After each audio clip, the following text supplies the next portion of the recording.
4:30.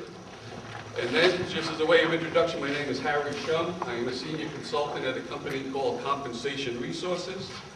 Compensation Resources is a company that is, I would describe in elevator speech as a second-tier national boutique compensation practice. So what does all that mean? A second tier in the sense that just like the accounting firms where there's Deloitte and there's PricewaterhouseCoopers and Anderson, there are big boys in the compensation field such as Mercer and Towers Watson and Axon and Aon, Hewitt, and those are the companies that you usually see quoted in either the Wall Street Journals or the Fortune magazines. Those companies tend to migrate towards the Fortune 5,000 companies and work for them.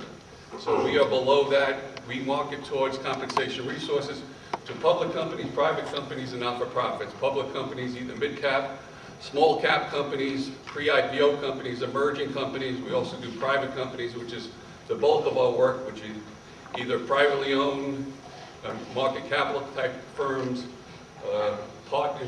individual partnerships, and multi-generational. And then we also do not-for-profits, churches, university systems, professional associations. We do everything but the Fortune 5,000 companies. So typically, you're the marketplace that we're looking for. We are not industry specific, so we do all industries. We do financial services. I mentioned churches and university systems. I have done a paving company in the West Coast, a sales job about 5 years ago, but we don't have any one strength in the industry. What do we do in compensation? We do everything but in compensation. We do base salary, we do salary administration, incentive pay, which I'll be speaking on later on today, sales compensation, which is today's session, executive compensation, rank and file compensation, individual bonuses and incentives, perquisites, and all those special type things that senior executive type people get also. So, with all that said,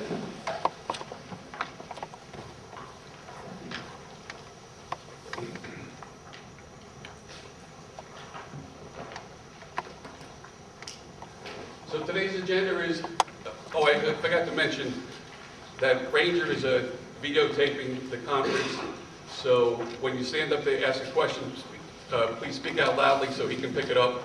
If not, I'll just repeat it, but he also has to stop the show at halftime about 45 minutes in to change the tape. So somewhere in 45 minutes, we'll take about a 5-minute break while the video gets reset. Okay? So today's agenda. We'll be speaking about understanding the basics of objectives of compensation and the difference between sales compensation and the rest of the company's compensation. We'll talk about the thing called the compensation philosophy, and I'll get to that a little bit later. We'll talk about how company size differentiates some compensation plans and how, because I'm imagining there's a variety of different type of organizations in this room, so I'll kind of touch on that.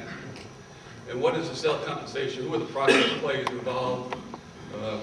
What do compensation surveys tell you when you're recruiting people or having salary negotiations? What they don't tell you when you come to a person like me and ask me what the answer is. And then the big question always seems to be in sales comp: are we going to look at revenue? Or are we going to look at margin? So, if you call me on the phone and say the big question is, Harry, how should I pay my salespeople? And my typical flippant response is, I don't know. What do you want to pay them? And I say that for a purpose because it's just not that simple, and that's a true answer. But at the time when I pick up that phone, I have no idea on how you would want to pay your salespeople, and you'll see that. So, but the real big question is, from my experience, everybody's afraid of sales plans. They just don't understand them. They don't know what to do with them, and they would rather run and hide and take the easy way out rather than doing a little bit of the homework up front and getting an appreciation for it. So hopefully, by the time you walk out this room, you'll have somewhat of a appreciation of what that real question is about.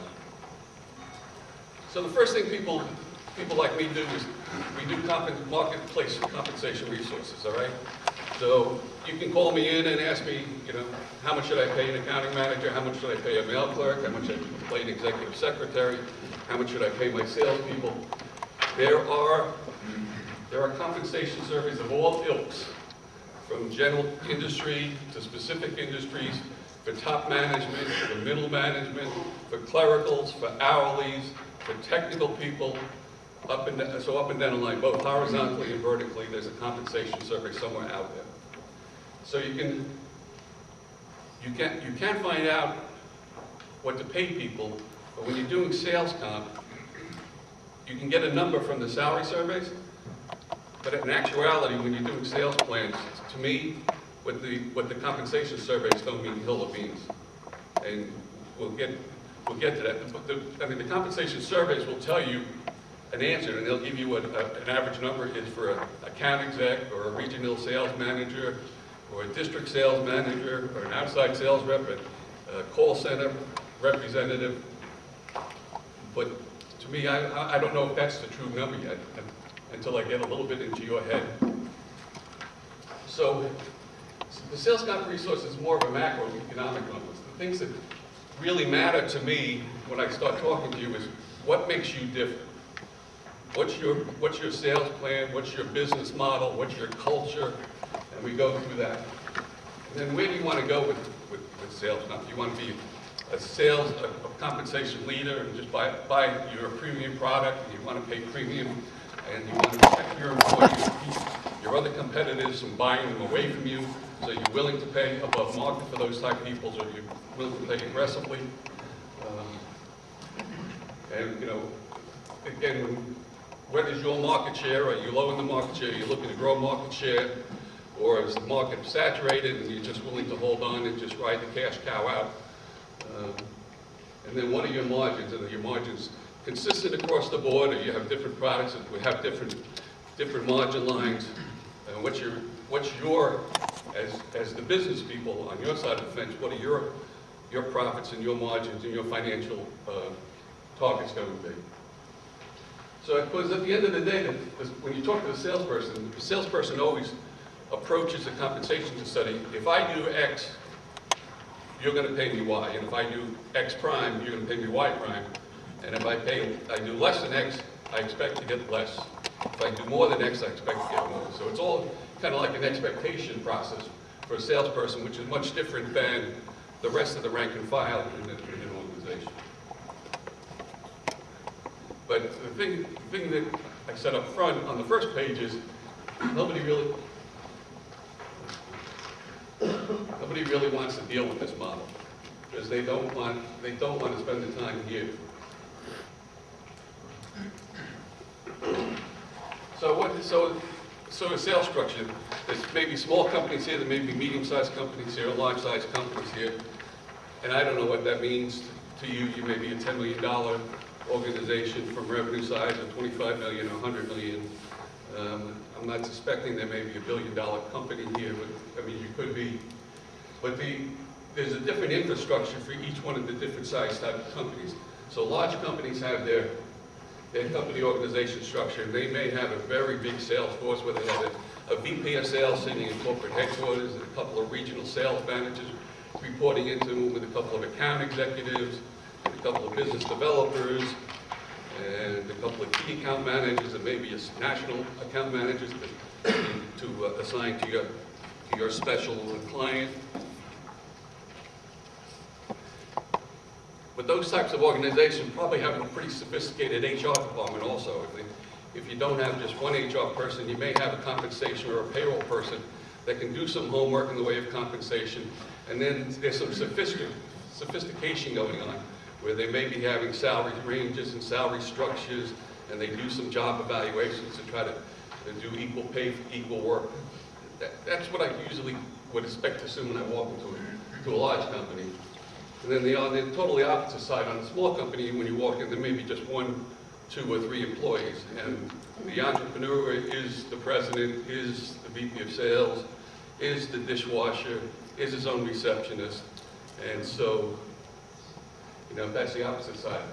And when they grow up a little bit, they may, when they first start finding another independent sales rep rather than the president being the sales rep, they'll look to either a family member or a friend or a neighbor and just say, hey, can you spend some time, come in and help me out? And that person has no idea of the industry or the product or the business model or how to sell, but that's usually what the typical kind of scenario I see when I go into a very, very small company. And then the third piece is the company that's grown from here to here. They're starting to get some sophistication. They're starting to get some traction. Sales are growing. One person can't do it anymore. 20-hour work days or eating out 7 days a week. So they start moving from that small company structure to a large company structure, but they're still not up here. But they may have a couple of sales reps, but with no distinction and no differentiation. It's just a sales rep, it's a sales rep. They may begin to start looking at stealing industry expertise and finding some intel and bringing in some brains. So it's not exactly the same as up here, but it's beginning to transform from here to here to get up there, but they may never get up there. So for each one of those different companies, there may be different pay processes that I mentioned in the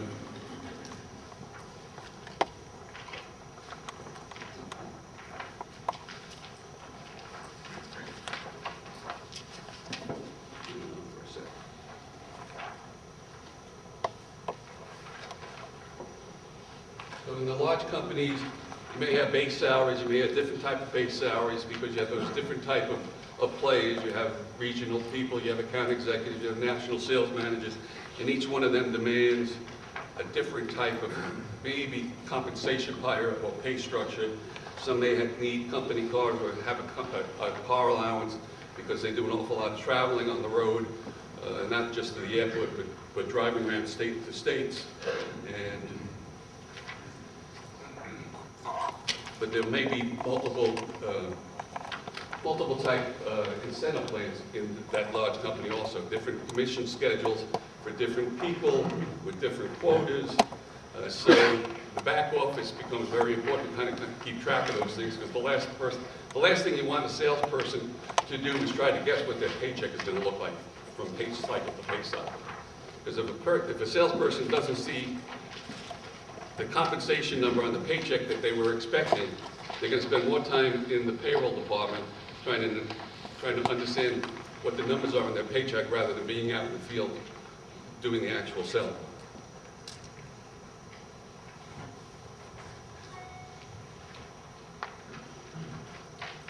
So in smaller companies, that very small company or that company that just started to hire a neighbor or a friend, the compensation is just individually negotiated. You sit down with the person, they have a lunch over a napkin, they write out a sales plan. What do you want? What do you think you want? If you do this, I'll pay you this. So that's your offer letters, that napkin at the end of the lunch. So the plan is individually negotiated. Usually the person is so desperate or has no sophistication and no market intelligence as to how to pay, what level to pay a person or how to pay them. You usually do whatever it takes. You're interviewing or you're recruiting the sales rep, and they say, I'm making this much money on the other side, and it's okay, I'll pay you that plus 10%, and I may throw in a car allowance or another little penny, a little perk, and I'll pay you 5% for everything you bring in, and that's your sales plan. So it's a very simple plan. It's usually very one-dimensional. And then what happens is you start getting into this thing, and you start hiring more and more sales reps, and you find you have more and more napkins, and the payroll department is trying to figure out what's written on each one of those different napkins. And then those sales reps start talking to each other, and they find out one napkin is not equal to the other napkin when they bring in the same amount of money, either in revenue or gross margin. And so the growth, as you're growing, you're outgrowing the original plans that you individually negotiated up here. And usually at this point is when somebody calls me and says, I got a mess on my hand. I've got 10 sales reps, and they're all at each other's throat, and they spend more time in payroll or in my desk trying to negotiate every pay cycle for whoever the top dog is.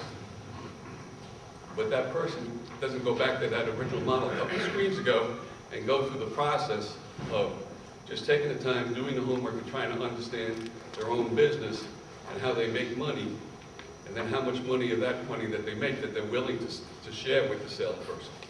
Because the salesperson's, again, is much different than the rest of the rank and file. The rest of the rank and file, you're usually sitting there with the base salary. The base salary is pretty well defined by the marketplace. You know what a receptionist makes, you know what the people across the street are paying their receptionist, you know what your mail clerk makes, you know what an accounting manager is worth in your territory, your area, your geographic, if there's geographic differential.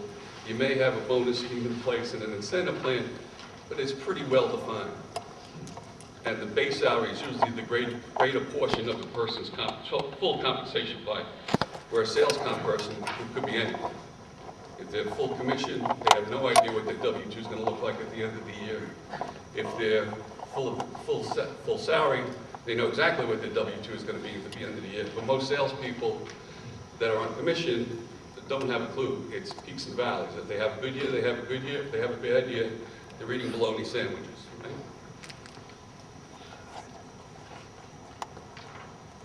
So what happens with all these individual napkins? What happens with all these individual napkins up here at the end of the day, especially when the person's making a flat percentage, let's say 3% to 5% on sales, and when the company was small, it's fine, but now all of a sudden the owner finds himself making $10 million, and the sales rep that he hired in, that's his neighbor, his friend, W-2 starts looking at like $300,000, $400,000, $500,000, and there's no justification back to what they're actually financially making for the company. And so that the sales reps are making much more money than was originally intended by that simple plan up here, because the growth is going up, things are getting sophisticated. The sales reps are making more than the founders or the owners, and all these multiple deals up here have created the pay and salary inequalities.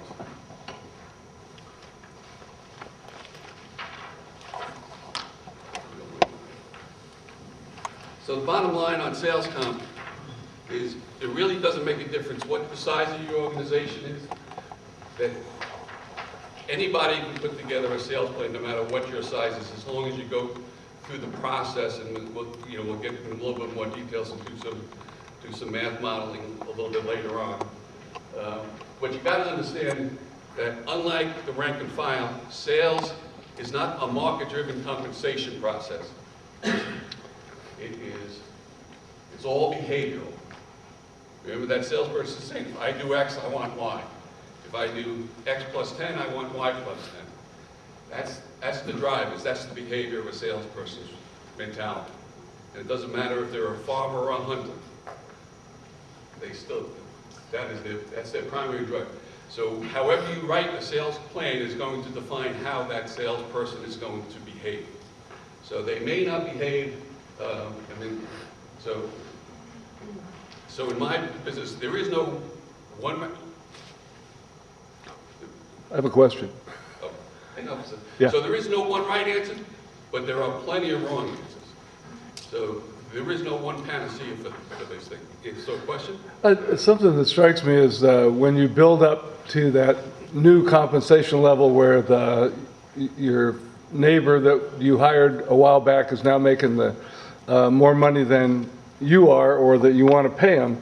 How do you forecast that? And you may well be getting into this later, but how do you forecast that so that you can keep that salesman? Because nobody likes to lose money to, say they've told all their friends how much they're making, and now suddenly they get a pay cut.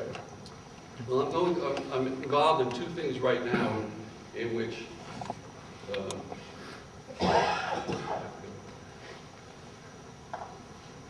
this one fellow, he started an organization 30 years ago that does IT recruiting for pharmaceuticals in New Jersey, and he started out from scratch. He was a Arthur Anderson consultant, started this company. He started a very simple plan with one guy. He said it's 100% commission, and I'll pay you 3% of all revenues that come in the door. Now, he's grown up. He's got about 100 employees, about 60 of which or either sales reps trying to find business or recruiters trying to find the talent to fill the pipeline. And when I interviewed him, he told me how hungry he was, and he's still on 100% commission plan 30 years later. And he says, that's the way I want it because I want to keep hungry. And the company's a $50 million organization that makes a 30% margin, and he's getting 3% on the 30% margin. So 3% of, you're half of $50 million, you're making 30%, that's a $15 million, he's getting 3% on $50 million, that's $450,000. And he's making 3% on the other 60 people that are doing all the selling and all the recruiting. He takes 3%, and I said, so I looked at the guy and I said, you're running a mafia, it's like you're paying the boss. He's taking 3% fig on everybody's action, and this guy wasn't doing anything. When I wanted to look at his numbers, he was only bringing in $1 million himself, which would have said he should only get about $30,000, and he's making his W-2 is $450, and the company this year just grew to $60 million. So just by the other 59 people doing all the work, his W-2 this year looks so just shy of $600,000. So getting back to your kind of question is, you can forecast it when you look at the plan and you come in and then say, what are the pro formas and what's your budget for this year and next year? I know exactly what this guy's W-2 is going to look like. All I have to do is look at the plan and look at the forecast and make that determination. What are they going to do with this guy? I have a meeting on Monday. But usually the problem is, well, he has a couple of different problems. Because he hired in people over 30 years. And some people he brought in at very high base salaries. So they're sales execs with the base of 120. And they have one commission model, but they negotiated with every different kind of deal that they make. So in essence, the payroll people are running 150 different commission schedules, depending upon who has their fingerprints on what deal. So the payroll people, they screw up the paycheck every pay cycle, and they screw up the commission check. The bigger problem is, as he's hired newer people, he's been much closer to the marketplace, and he brings them in at $40,000 or $50,000 base. And when I had my first meeting with him, I was saying, I'm going to build you a common commission schedule for all employees. It's going to have some more bells and whistles and variations on it, but it's going to be one central theme, so payroll knows what they're going to be doing, the salesperson can understand what their paycheck's going to look like, but you're still not going to be equal because the person is making 120 base and the person is making 40 base. If they both bring in $5 million, that other person's always going to make $80,000 more for the exact same performance of behavior. So the bigger question usually is, are you going to bite the bullet and start? Nobody ever says I'm going to pay the $40,000 guy 120. It's like, how do I get that 120 guy down to normal?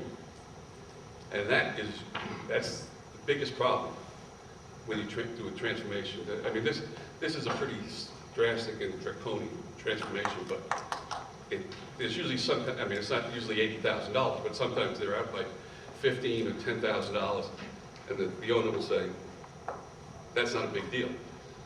But when you start taking the financial models of somebody producing $5 million at a 30% margin, so they're bringing in $1.5 million of gross margin for you, but one person's making $200,000 and the other person's making $100,000, it's a pretty significant difference. So eventually it's going to have to be addressed, but I suspect he's not going to address it on Monday. This is my case scenario exactly. And I hired a friend, family member, and we were a lot smaller, and we were doing maybe $100,000 when we started years back. And he was making a decent salary and commission. Now he's well into the six figures, and I'm looking back and going, okay, wow, what do I do? Is there a cap you can put on this for your salespeople to say, okay, Cap on the sales well, model? the bigger the job that we all know that we have to low down and we have to tighten up our approach. sharpen our pencils on. So as we do that, he's still making 10%, and he's making more than me.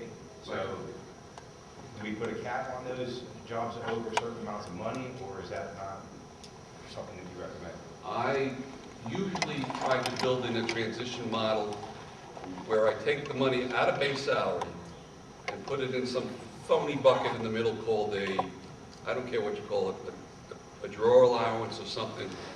But then you sit down with them and you say, that allowance is going to last 5 years, and each year it's going to go down by 20%. So at the end of 5 years, your base salary is going to be not 120, it's going to be closer to 40, or market adjusted to 50. But you're still on the same commission schedule as everybody else. So at least you can look the person in the eye and say, I'm being fair to you, I'm being fair to the rest of the employees because I have to run a business. And at the end of the day, you can say, if you want to go someplace else and get a deal that you currently think you have, and you can get it from somebody else, God bless, go ahead. Because I'm not a big, so to answer your question directly, is I'm not a fan of putting a cap on any sales plan whatsoever. Why? Because I believe strongly sales comp is all behavioral. And if somebody hits a cap in September, they're hitting the beach in the fourth quarter. Right? Because you're gonna pay them the base and they're not gonna get commission. So it's like, why should I wait? I'll just book it, I'll just, sandbag everything and wait till January comes again. Have you done any structures where you would create X percent on the first X amount of dollars, once you reach this dollar, I'll then the other? get to that. I see something in the back. I was just gonna suggest, in our company, we used to do that, we used to pay commission a flat rate based on the sale. But what we did was we changed it to based on the profit of the job. And across the board, our margins went through the roof.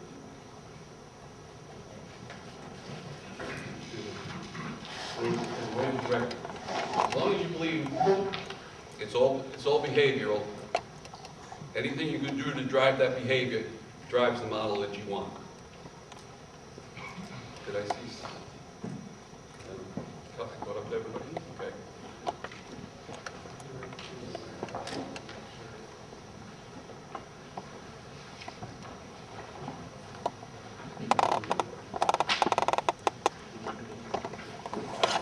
So what was the sales comp? The sales compensation philosophy is kind of like a subsection of your employee handbook.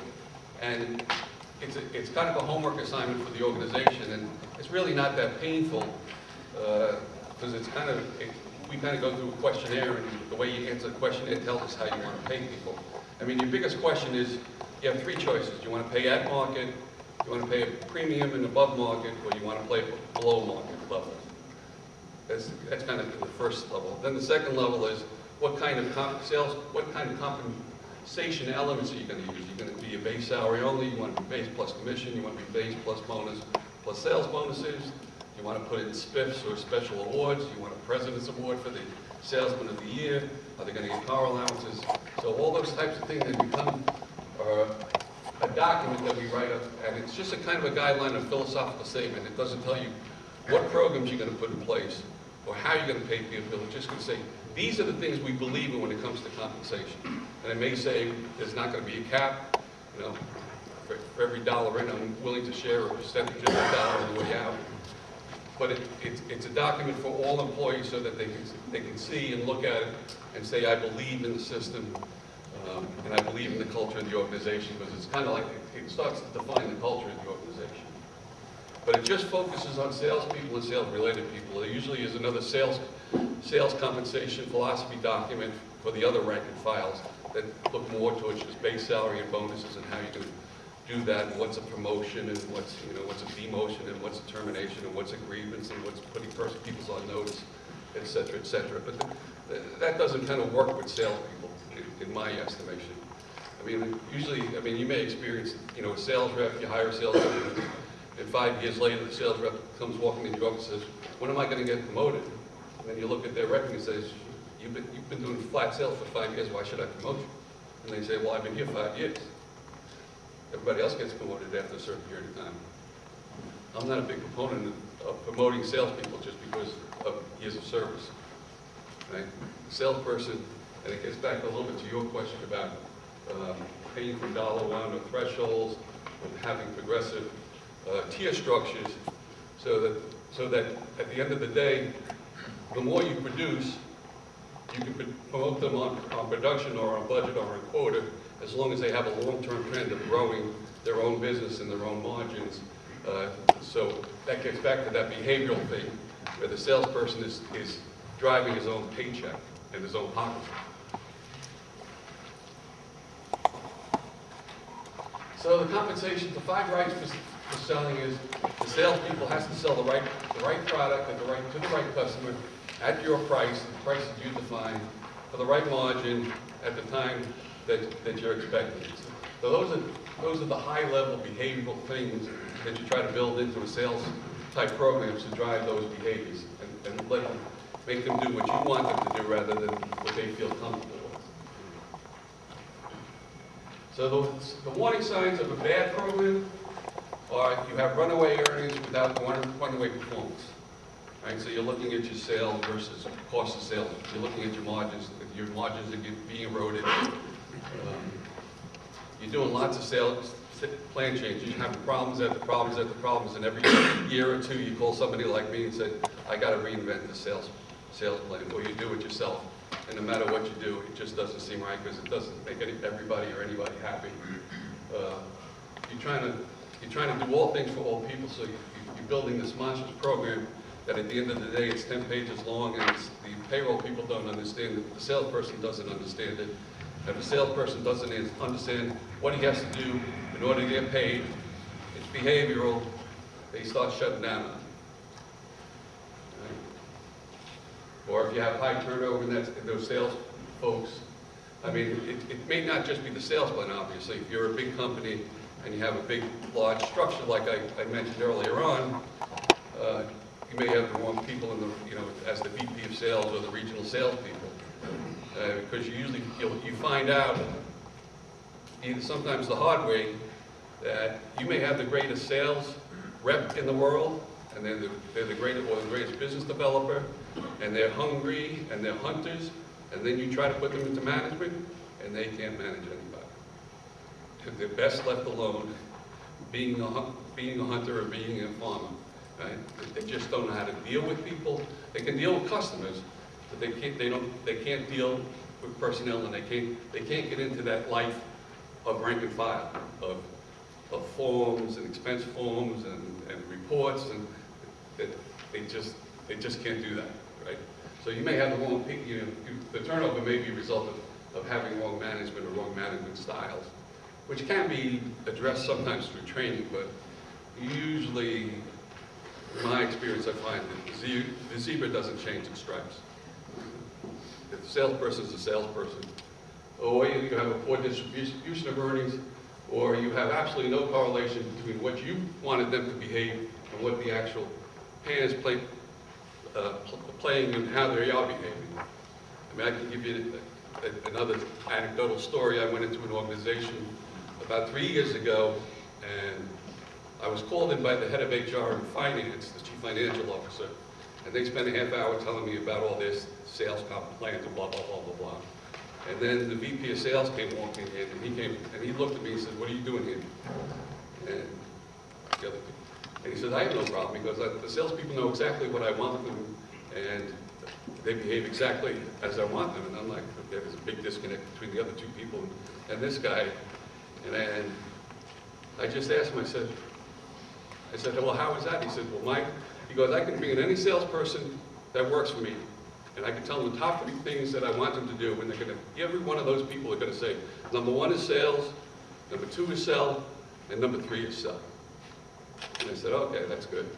He said, well, how does your sales plan recognize a sale in order for the commission to be paid? Do you pay on the sale, or on the invoice, or on the receipt of funds, when the payment actually comes in?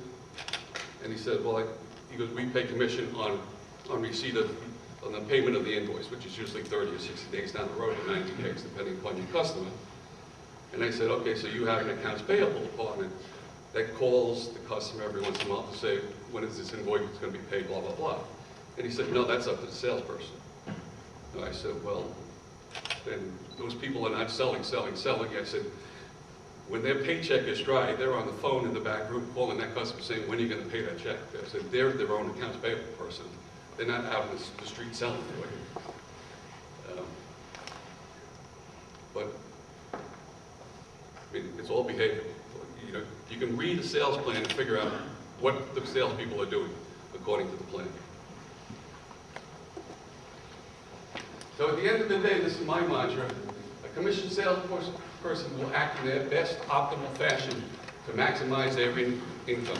They may not act ethically, they may not act legally, they may not be morally correct, but they are so self-financially centered. That's their focus. Right? Everybody has to eat. So again, you keep on hearing from sales companies, all behavioral. If there's something wrong with your sales plan, look at the behaviors you're enforcing.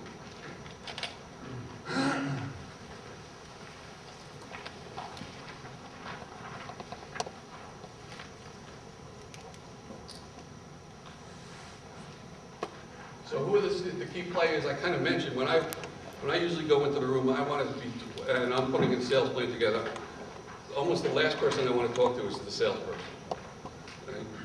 They have their own, they typically have their own agenda, but to put the sales plan together, the first few people I want to talk to is I want to talk to the finance person, because he's going to tell me how the whole business model works. How it goes from gross sales to net sales to gross margin, and then what's all that GS&A underneath that, and what's the gross profit, and then what their taxes are, and how they drive down to net income. But the salesperson can only take care of that top piece. He can only worry about from gross sales down to gross margin. After that, it goes to the rest of the organization. But the finance person can help you guide and give you a sense on the financial side and how the company sees sales comp working. Right? Then you want to talk to the human resources, if you have a human resource department, because those are the people that listen to all the problems, right? Especially your payrolls and HR or the payroll people. Are they constantly being griped upon by the salespeople and hearing complaints and hearing things? Because salespeople talk to each other, and Joe is getting more than Harry and getting more than Sue, and they all talk to each other. They all know each other's business, especially when you have your national sales meetings or whatever get-togethers you have. And then human resources usually starts hearing about it, especially from the chirpers or the high maintenance type folks.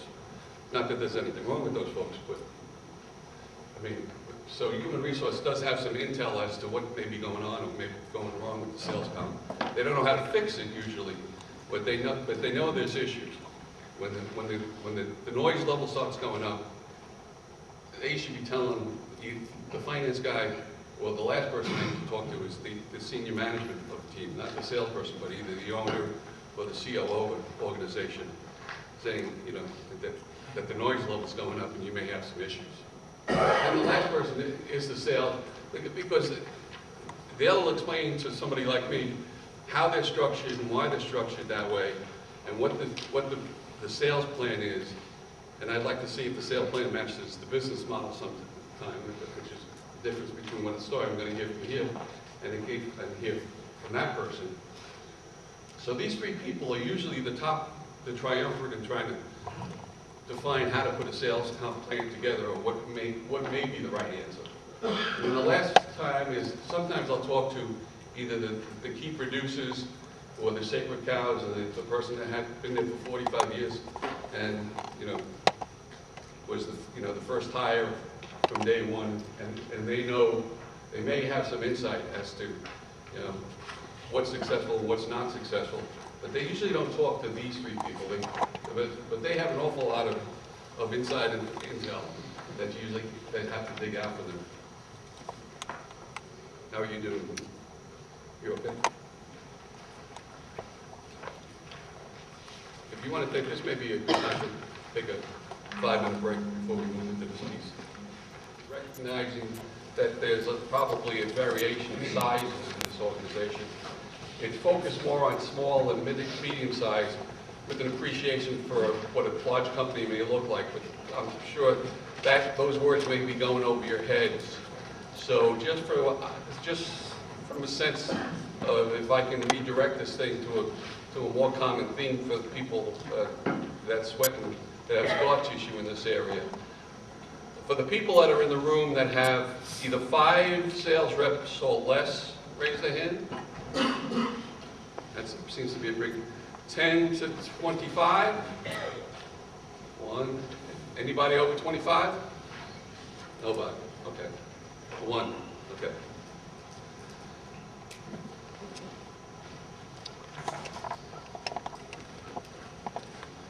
But I did mention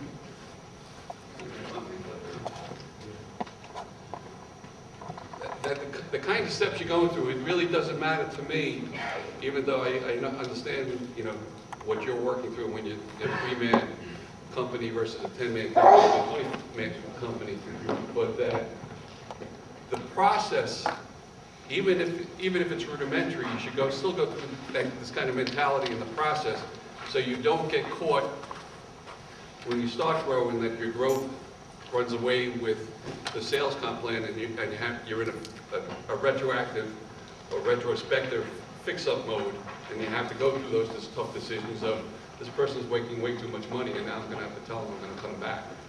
That is usually a very difficult conversation, and I can appreciate that.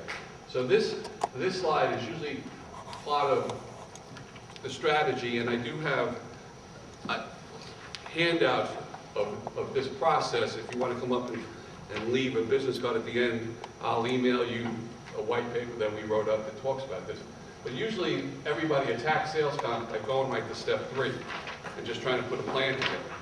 Well, the process that I'm talking about and have alluded and kind of led up to this point is, the first thing we look at is spend some time just trying to understand your business model and what you're trying to do from a profits and a margin and a gain membership or market share, and then, you know, what is your, I know sometimes long-term planning could be, you know, what do you plan to do by Friday, but, you know, to the extent that you can kind of look beyond the next month and the next quarter to say, at the end of the year, even if it's rudimentary, what my budgets would look like, and where do I want to be 1 or 2 or 3 years down the road, even if it's wishful thinking, so that at least you can stop and say, if I want to be there 2 and 3 years down the road, what might I have to do besides all the operational stuff that you have to do in anticipation of a sales plan type process, which is the focus here, obviously. And moving forward from that process, then you look, you take the intel that or your wishes, or your dreams, or your budgets, your medium-term plans, and then say, how is that going to reflect into my sales process, my job design, or my sales structure? Do I need just a common sales, one common sales executive, or 2 or 3, and they all do the same thing? Or do I break them out territorially? Or do I make one person a business developer, and one person an account exec, and one person that knows one product specialty, so he's the product specialty type person? You know, if you're into paving, do I need a special sales support technician that understands the chemical makeup so they can go and talk to the techies on the other side? Not only can I pave the road for you, that's fine, everybody can pave a road, right? Or I assume so. But what makes your material different? And how are you going to explain territory versus trying to pave a road in Arizona? There's heat differentials. You know, well, Montana road behaves much differently than a Texas road. You know, especially if you delay macadam or the like. So going through these 2 processes, then you can come here and start thinking about a sales type design. And then 4 is really kind of like just the regular type feedback that you do on a day-to-day and a month-to-month and a year-to-year type basis. Of saying, you know, how do I communicate that plan? How do I tell the salespeople what I expect them from behavior and what I'm going to pay them in the sales comp plan for that behavior? So that you got communications, you have training, you have rollouts, you have implementation. And then 5 is the year-end, kind of like the effectiveness when you go through your performance appraisal, but you're doing a corporate departmental behavior test on your salespeople. Did they behave the way I thought I was going to behave in step 3? Did they do what I wanted to them? If not, what do I have to change down here to drive the behavior? or to communicate the behavior, because maybe I screwed up on the implementation, the training, and the communication, and I didn't get the point across. Or I have the wrong people in the wrong type slots. But if you believe in your organization, then the person in the slot should match up to the organization, and then for 5, you start all over again.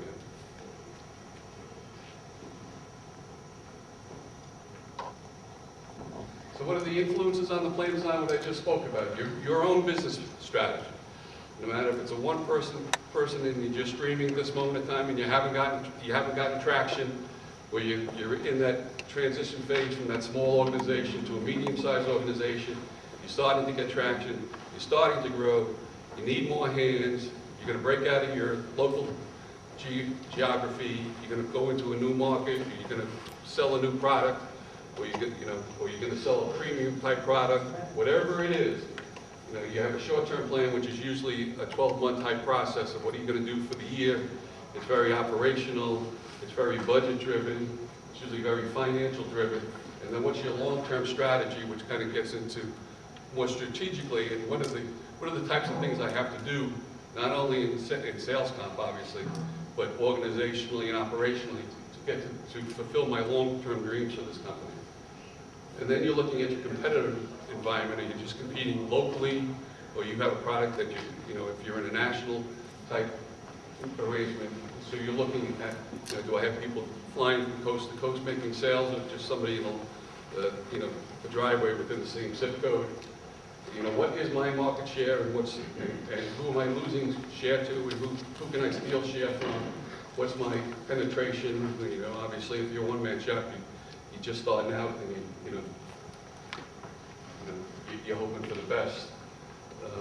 But as you get a little bit more sophistication, you start looking at the finances as to, do I have the cash flow to pay the salespeople when I want to pay them, or do I have to, put together a deferred type program? What's my pricing strategy?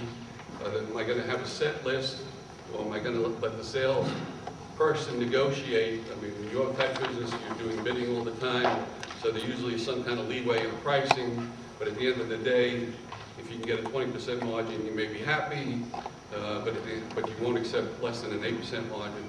So there is some kind of wiggle room in the pricing structure on the margin side to drive your pricing. But as long as you understand it up front, then you can start understanding how much of that margin of that pricing are you willing to pay your salespeople. Then again, what's your marketing strategy? It's just word of mouth or internet only, or you're going to come to a trade show like this and do an exhibitor booth, and all those types of things. And then what's coming down the road, if you have any new launching, or you're using aging technology, but it's a cash cow, you're just going to write it out until it's no longer useful any longer. So those types of things can all go into some of the thoughts of a sales plan.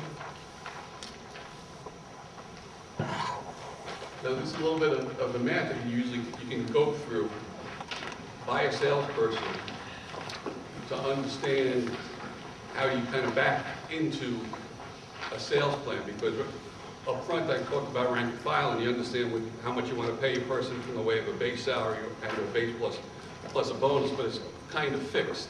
I mean, it's pretty well defined, the plus and minuses. But in the sales, when you go through the math of a salesperson, you usually have to work backwards. You have to find out what the big number is, and then work back to what their compensation scheme is. But you're first starting out with, okay, you have a salesperson, and you promise them $60,000. I don't know if that's right or wrong or indifferent in this industry, but just for the sake of logic that you're going through, you have your benefit structure, your qualified plans, your health and welfare, your vision, and vacation days. So let's say it's 35% of salary, and so that salesperson is now taking another $21,000 money.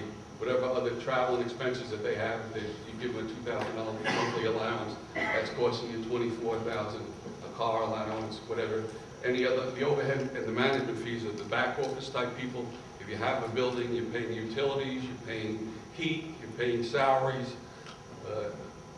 So if you can allocate that to the individual sales type people, because at the end of the day, their revenue's got to cover all the rest of the organization. And if there's any other sales support, So in this example, the $60,000 base salary is costing the company $178 approximately, and if the company sells a product that averages 10% margin, that salesperson, just to pay for themselves, has to bring in sales of $1.8 million, just to cover that $60,000 and everything else that comes with it.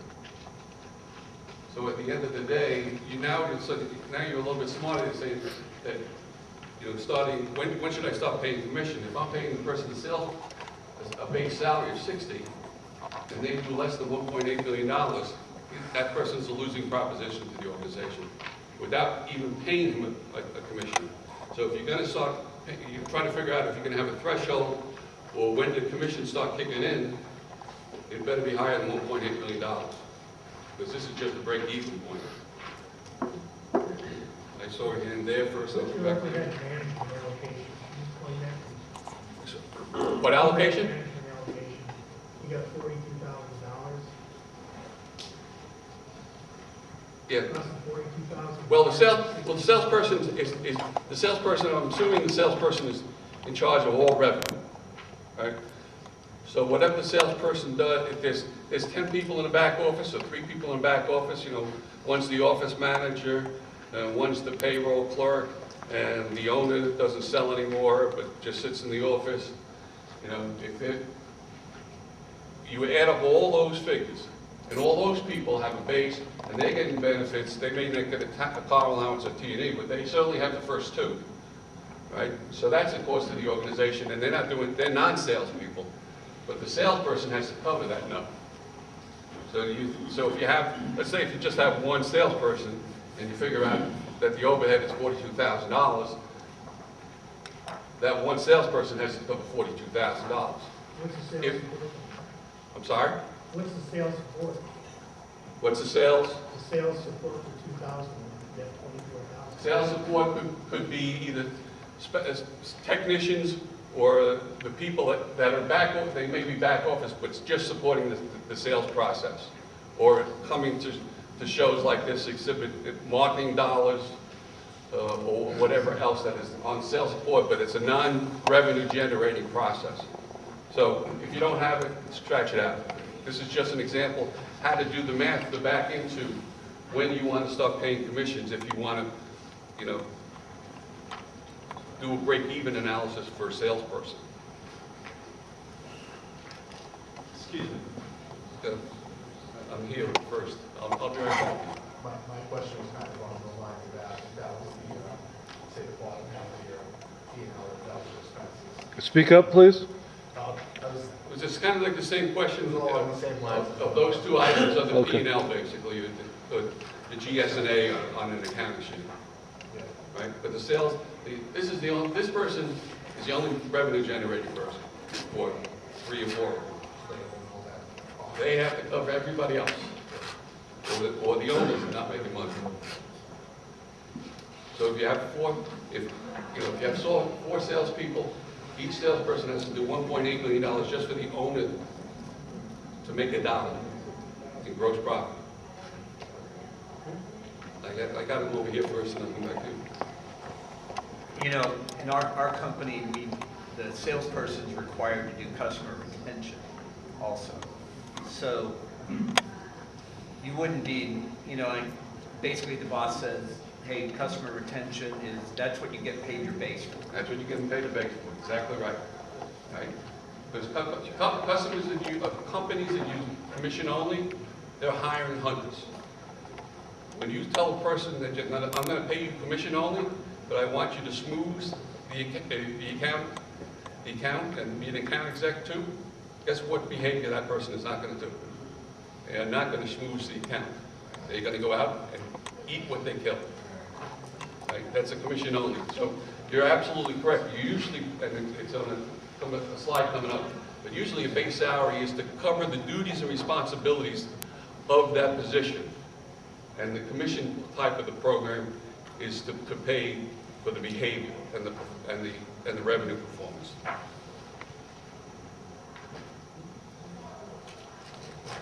Now, I know there's no one-set plan, but assuming your numbers are accurate, give us an example of how a comp plan you would set for that company. And then, you're a little bit ahead of me, but just remember the numbers. But there is no one plan. I know.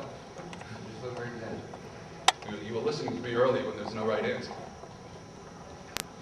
Okay, good. Did I have any other questions?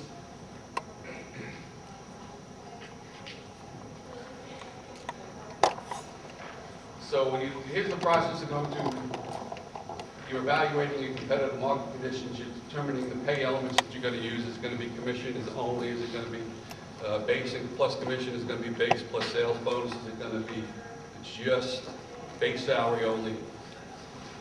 This is probably a line that you would want, interesting here. A rule of thumb for all sales plan is that the salesperson, the revenue generating salesperson, not the regional district managers, sales managers that don't hit the street, the guy that's actually doing door-to-door sales, they usually, the biggest percentage of them get 2 to 10% of the gross margin that they produce. So it's a different way to approach that same math problem that I did on the previous screen, where this is going from the individual level and working its way forward to come up with the break-even cost. And this next model, you just say, just look at what the person produces, what margin they deliver, and where do I want to, if I pay them somewhere between 2 to 10%, I'm in the neighborhood as a starting target, right? Then you can establish the mix, and that's the mix between the base salary.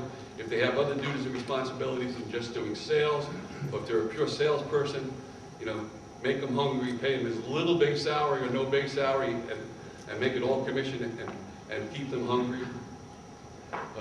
Assess the degree of risk, and that means once the person makes a sale, what's the probability that they're going, that when you invoice them, that they're going to, that one, you can deliver on your promises, and two, that the contract's not going to be canceled. I mean, you guys usually have, you people have a long sales cycle, a long sales cycle to get to a product between bidding and negotiating and getting a contract signed. So I would assume that the degree of risk of cancellation after that process is maybe pretty small, but I don't know. So you're determining their total earnings percentage based upon what you expect of them from a revenue standpoint and what you think your gross profits are. If you're targeting gross profits at 15% and you expect $2 million from that salesperson, you're expecting gross margins of $300,000. How much of that $300,000 you're going to pay them? 10% of $300,000 is $30,000. That's paying them a W-2 of $30,000 on that number, based upon this model. Then are you going to pay commissions from $1, or you're going to go through that math that I did on the previous screen to find out what the break-even point is and start paying commissions after they hit that break-even? Are you going to have a flat commission schedule, so it's like, I'll pay you 3% for everything that comes in, or if you're paying on margin, if you're going to pay them on revenue, but I suspect in this industry that your salespeople have a very high appreciation for margin, because there's some industries that the companies will not share margin with the salespeople.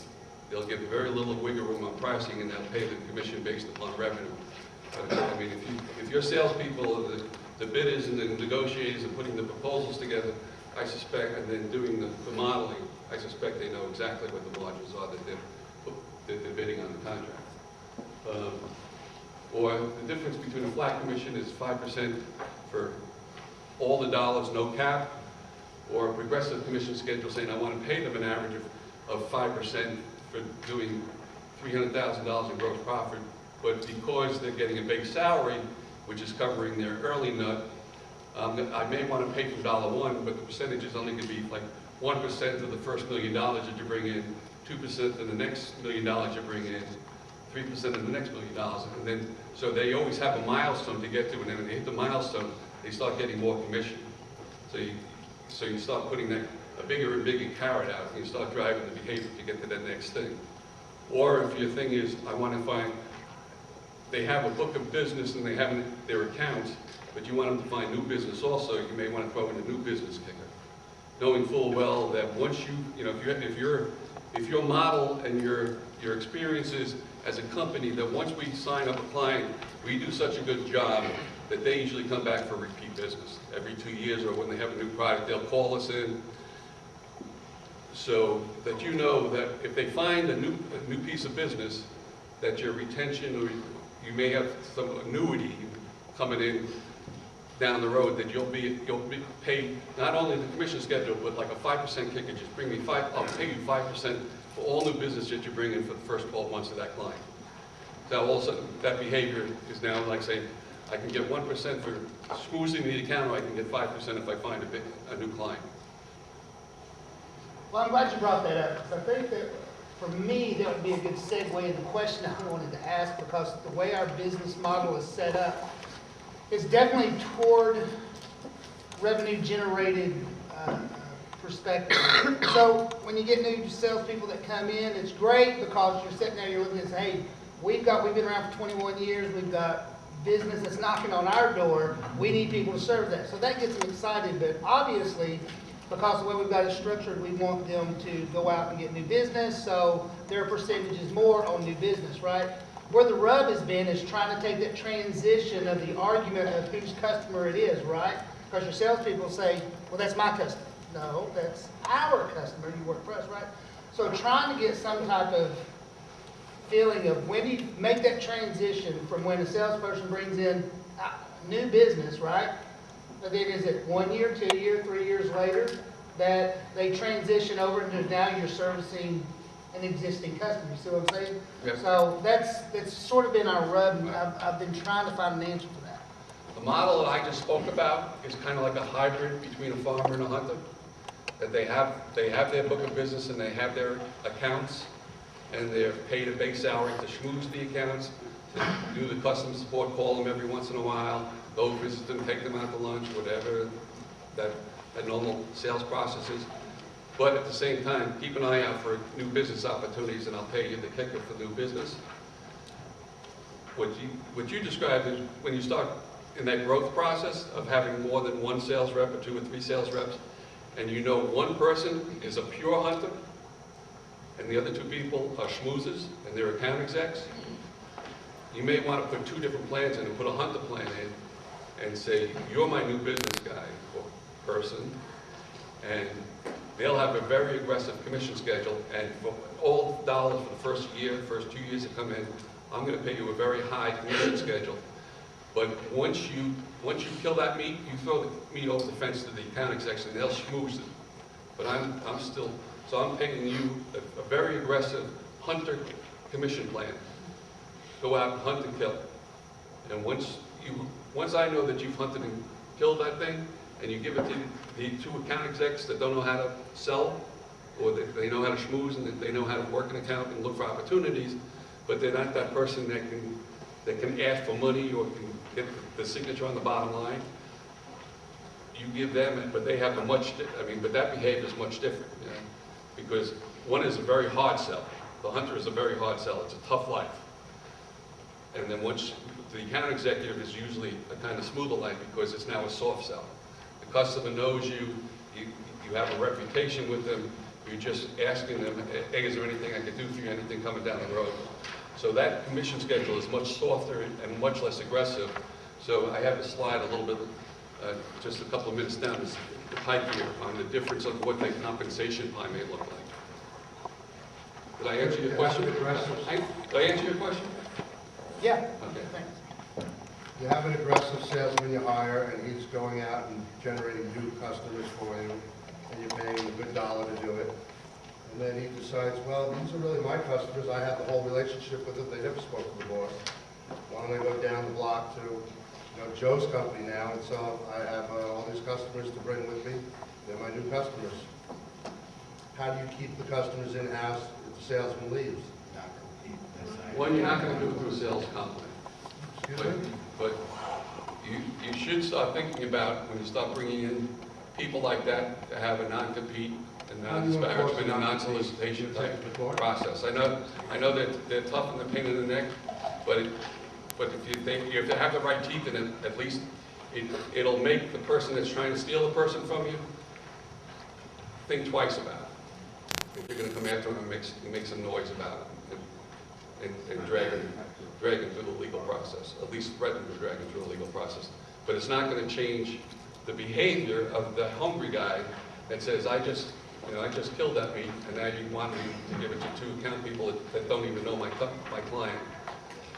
But the intent of the sales plan for the hunter is, forget about that kill, go find the next kill. And that's where the sales plan is supposed to, you're paying them, because then you can go back and say, if you want to schmooze the kills that you made, now you're a hybrid to me, you're not a pure hunter. And I'm going to pay you a hunter commission when you kill me, and I'm going to pay you a farmer commission when you schmooze the client. So you're telling a person that they're going to lose dollars in their pocketbook by moving towards a commission schedule that's more farmer than hunter. But usually a hunter is a hunter is a hunter, and they don't like to be farmers. But usually farmers can't be hunters. I mean, in my estimation and my experience. So What you just said, a very hungry sales person. Are you providing him leads, or is he generating his own leads? You could provide them leads, and they're still going, it's still a tough sell. They're still a hunter even if you're providing the lead. I mean, I'm making the differentiation is that you've signed up a client and now it's an existing customer. That's an account executive.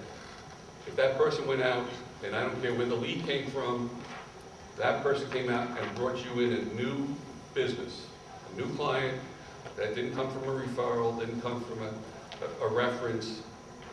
They went out, and you said, hey, by the way, there's a new company. Go knock on that door. They're still knocking on that door, and it's still a hard sell for them. Along those lines with the hunter or farmer, how long do you keep, so say the hunter goes out, kills it, and gets a great client, gets passed off to the farmer, right? And so how long do you keep paying the hunter commission on what the farmer's developing? And how long you want to do it? I mean, you're certainly going to do it for 1 year. Are you going to do it for 5 years? That's probably way too long. If you're going to give them some recognition and just say, okay, I'll pay you 100% of all sales dollars in the first 12 months of that new client, maybe 80% in the second year, 60% in the third year, and then it's 100% to the account execs. So he's getting 3 years worth, some recognition. I mean, but it's up to you in your math model. I mean, you got to figure out what you can afford, because now you're affecting the behavior of the account execs that you're giving that book of business to. Because now they're saying, if he's going to get 80% in the first year, I'm only going to get 20% at my lower commission schedule than the aggressive commission schedule he's getting. So now in the account executive's mind, it's like, what's my behavior going to be? Do I go after my book of business where I'm going to get full commission? Do I go after the hunter's business where I'm going to get 20% recognition because he's getting the other 80%? So there's not a pure answer on that one. Yeah, in our industry, it seems to take a few years to develop enough trust to get to where it's really paying off. I missed that. I said in our industry, it seems like, especially like property managers, it can take several years before you're starting to getting all of their work. So it might have to be like a year. Yeah, and that's why that may take into account what's the sales cycle. Because I used to be a VP of HR for a water clarifying and water treatment company, and we sold to municipalities all the time, and it was a 3-year sales cycle. But we didn't pay the sales person a commission. We paid them a business development bonus because it was more transactional than repeat. So when they sold the deal, it was usually like a 10-year or 20-year contract for multi-million dollars, and we did sales. We didn't do his commission. It wasn't a percentage of the gross margin. I mean, we did our pro forma, but I would cut the person a check for about $150,000, $200,000 bonus, because he would be lucky if he did 2 of those sales a year. He'd be extremely lucky if he did 3 sales a year. But we as a company didn't care if I had to pay $450,000 in bonuses for that 1 year, plus his $150,000 base. He made $600,000 that year. We didn't care. He just brought in like $60 million of 20-year contracts. So it all depends upon, you know, that business model and the pro forma. Did I answer your question? Yeah. Okay. So it seems like once the hunter grabs it, you're kind of adapting. Once they've made the sale Yeah. and it goes to the gathering side, it seems like that's more on the ops side of it, at least for our side of the business. Yeah. Do you suggest in also paying commission based for the ops side of your business as well? Probably not a sales commission. I usually like to keep commission to the person that actually did the sale. I don't like giving commissions to area regional managers or to district managers that are just supervising them. They're getting a base salary to supervise the salespeople. Those people start moving towards like a regular rank and file bonus of MBO, management by objectives, where they have goals for the year. But they're not getting a monthly or quarterly sales commission. Some of them like to think though, but it gets into that transition that I mentioned earlier, that a salesperson that gets into management, all of a sudden, they start still thinking like a sales rep, but this management wants them to behave differently and do different things. But you want that gatherer to mean, so like for whoever asked the last question about the property manager. Right. It takes you 3 years to get into a company. Right. And then doing $1 million, $2 million to that company. At what point do you switch and then put that on the operations side? And how will you hold the operations side accountable if you weren't paying them something if you're not paying the sales side? Right, but you're paying the operational people a base salary to do that. Those are the duties and responsibilities. That's the way I would argue. Yeah. The sales commission to me is all performance driven. It's financial performance, either revenue or margin. It may be units, or it may be loss leading sometimes, or getting rid of a dinosaur product, but it's all transactional and behavior driven. Then I'll pay a commission.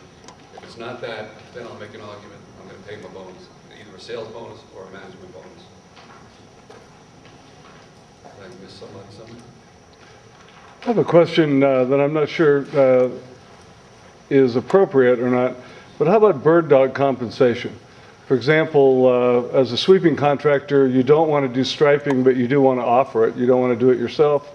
And what I typically tell people is to go to a striping contractor, and if they can refer enough business back to you, that's one thing. But if you want to formalize it, to say, well, your normal profit margin, let's say, is 20%, and part of that is your acquisition cost, is in there. So if your acquisition cost is 20% to get new business, then how about this? I'll bring the business in the door for you.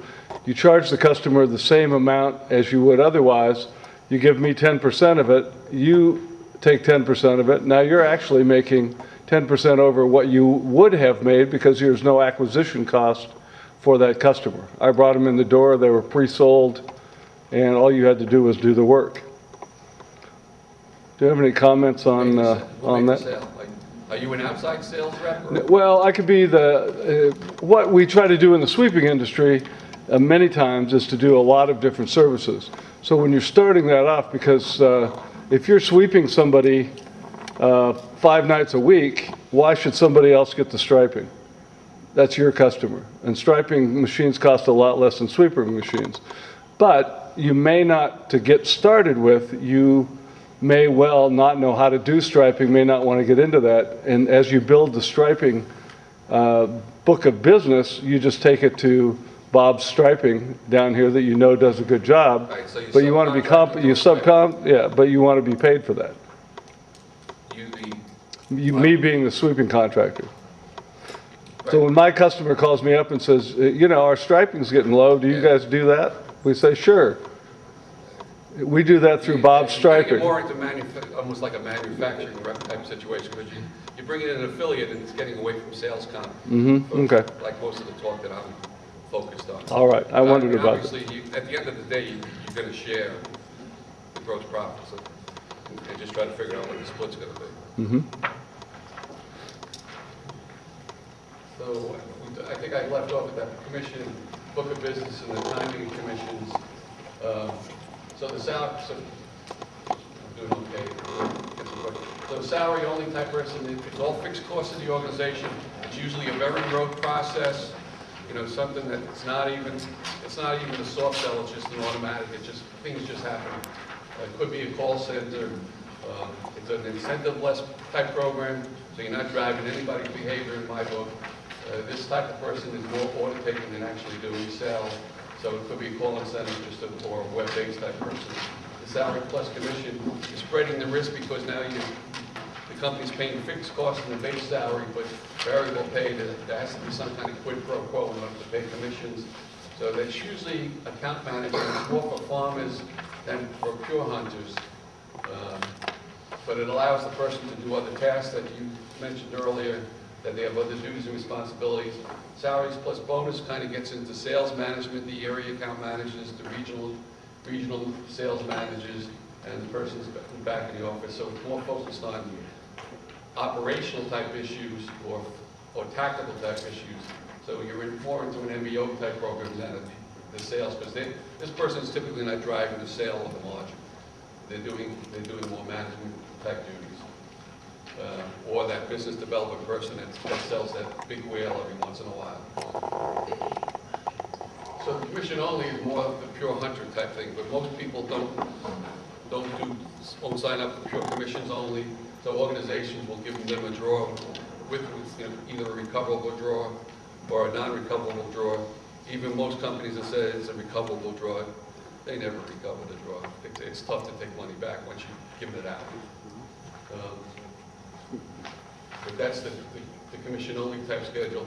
And I mentioned spiffs earlier on, which are kind of like those once-in-a-while things, a quarterly challenge, just to keep the sales force energized to do something, either or a new product's being rolled out, or you just want to get rid of some old inventory, whatever it is. It's an ad hoc type program that has a known beginning and a known end, and a known incentive. And it could be cash, but it just could be a prize or a vacation or whatever you want to give out. So these are the types of questions that you ask yourself in that sales plan design. I think I touched each one of these things in going through. You had mentioned about like kind of a progressive schedule. If you're going to have a single rate or a tiered rate, in which the tiered rate is you kind of start doing the financial modeling and working with the finance people as to, okay, now we know their break-even point, if they do another $1 million, how much gross profit are they going to bring in? And we know we want to give somewhere between 2 and 10%, and you're going to figure out the number. So for every dollar in revenue or margin that they bring in, I'm going to change the commission schedule from X% to X plus Y%. And when they reach that next milestone, so that you can project saying, I want this person to bring in $5 million. And if they bring in $5 million of revenue at the 20% margin or a 10% margin, they deliver me $200,000. How much am I willing to pay them? So those are the types of questions on the commission schedule. You're going to pay commission from $1 or have a break-even point? Is it going to be a single rate or a tiered approach or that progressive thing? Are you going to pay them quarterly or monthly? Are you going to track their sales cumulatively year-to-date, which means that you're not going to pay just individual months in silos? So if somebody's having a bad month, they sandbag all their orders and they throw them into the next month, and all of a sudden the next month is like, wow, look at the thing, they've broken their quota, and you're paying them, if you have a progressive schedule, you're paying them above market commission schedule because they sandbagged on you, because you let them sandbag on you, because that was the behavior you were driving, because you were tracking it month to month, quarter to quarter, and not cumulative year-to-date. Cumulative year-to-date means that they have a quota for the quarter one, and you have a quota for quarter two. So at the end of quarter two, what you expect from them is quarter one plus quarter two numbers, not just quarter two numbers only. That's what I'm tracking it. Can you set those up? Do you do quarterly or monthly, or do you have one you normally go with when you monthlies? I usually find monthly is pretty tough to track. I mean, you have to have some pretty good back office people, because orders are, you make a decision how you're going to recognize the sale. Is it going to be like just taking the order, or when you invoice the client, or when you actually receive receipt? So somebody in the back office is tracking that stuff in a month. they gotta close the month, and then if you usually have 2 pay cycles in the following month, right? So by the time you close, you're in the usually the second week of the following month. Then you calculate the commission, and then you gotta get it into payroll a couple of days before the payroll cycle hits. If you're semi-monthly, you're paying on the 15th and the 30th of the month. Or if you're bi-weekly, you're paying whatever the bi-weekly is. And you may not, it's pretty tough to get that commission check in that month to month. Most people go quarter to quarter. But I'm working on a hybrid now where they calculate quarter to quarter, but when they figure out the quarterly commission, so that it's not a peak and a valley, so it's not like January base salary, February base salary, March base salary plus the quarterly commission, April base salary, so they don't go like this. Once you figure out the quarterly commission, you divide it by 3 and then spread it out over the next 3 months. So now that there's a smooth revenue stream for the next 3 months. Say that one more time. What I just said? Yes, the last part. Rather than having peaks and valleys in the paycheck, so that if you have a base salary plus commission, and you're paying the person $12,000 a year, so they're making $1,000 in base salary per month. So they know they're going to get a check of $1,000 in January, $1,000 in June. Then you're going to figure out at the end of the quarter what they did for the first 3 quarters. It's going to be in April, obviously, but so now all of a sudden you figure that they made a $2,000 commission check. So all of a sudden, so you're paying them the base salary of $1,000 plus you owe them $2,000. So now in March they made $3,000. So they made $1,000, $1,000, $3,000. And some of these sales reps don't know how to behave or control themselves or budget themselves. So they just piss away $2,000 in the month of April, and they're down to $1,000. So you kind of do a little bit of financial planning for them and take the $3,000 the $2,000 that they earned in March, divided by 3, and that's $666, and you pay that in the next 3 months. So they receive their $1,000 base salary plus $666 in commission for the next 3 months to pay that $2,000 earned commission. So you're just kind of spreading out the commission over the 3 months. You're calculating it quarterly, but you're paying it monthly. So they're in arrears. It's a little bit of a deferral. But at least it kind of helps them out a little bit by seeing a much more stable paycheck rather than a peak and a valley in paychecks. Every quarter they see another spike. So I took questions on the fly, but that kind of wraps us up. We're getting close to 1:30. But any other questions?